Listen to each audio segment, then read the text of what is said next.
Railway station में गंदे फटे हुए कपड़े पहनकर हाथ में चाय लेकर पूरा स्टेशन घूमते हुए चाय बेचती रहती है शारदा।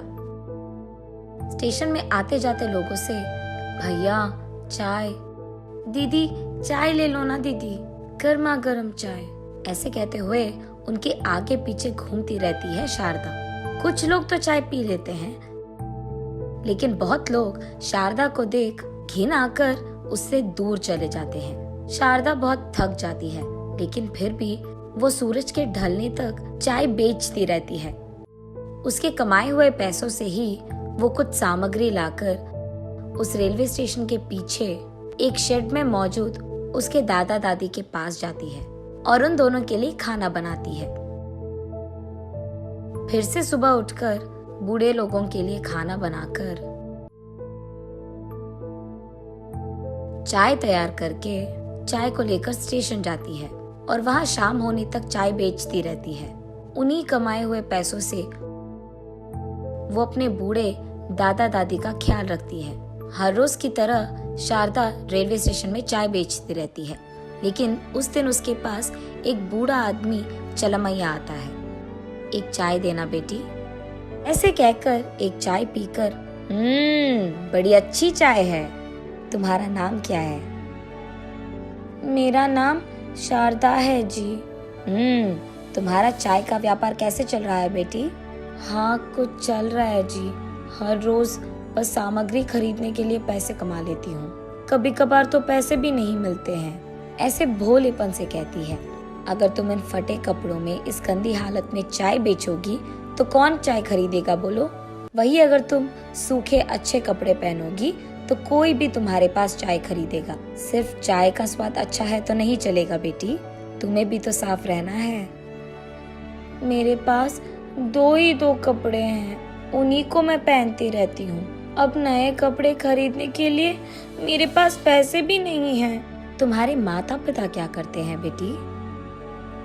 मेरे माँ बाप मर गए, मैं अपने दादा दादी के पास रहती हूँ।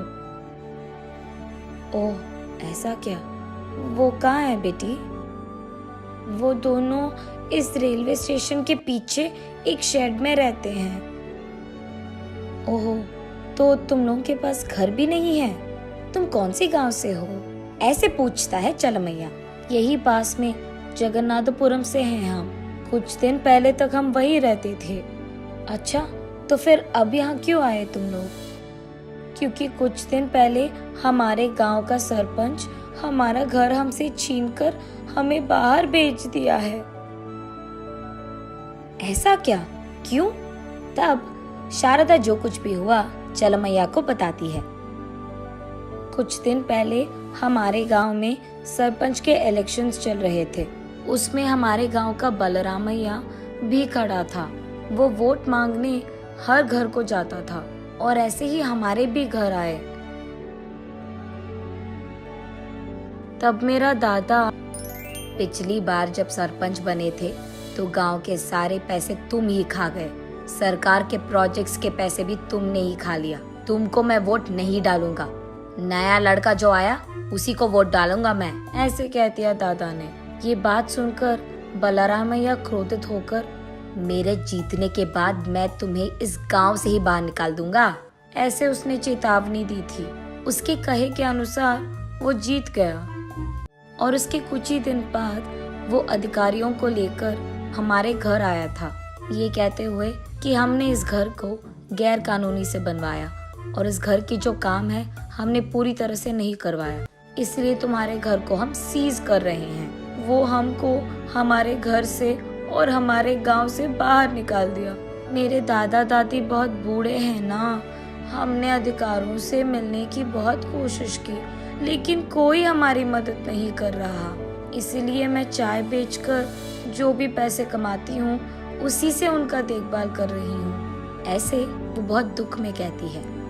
तब चलमैया, ठीक है, मैं तुझे इस स्टेशन में एक छोटा सा शॉप किराए पे दूंगा, तुम वहाँ अपना चाय का व्यापार लगा सकती हो, ऐसे कहते हैं। पर मेरे पास तो पैसे नहीं है दादा। धीरे धीरे से दे देना बेटी, तुम पहले व्यापार तो शुरू करो। अगले ही दिन चलमैया शारदा को नए कपड़े और चाय बनाने के लिए जरूरी सामग्री 1 महीने तक का खरीद के देता है।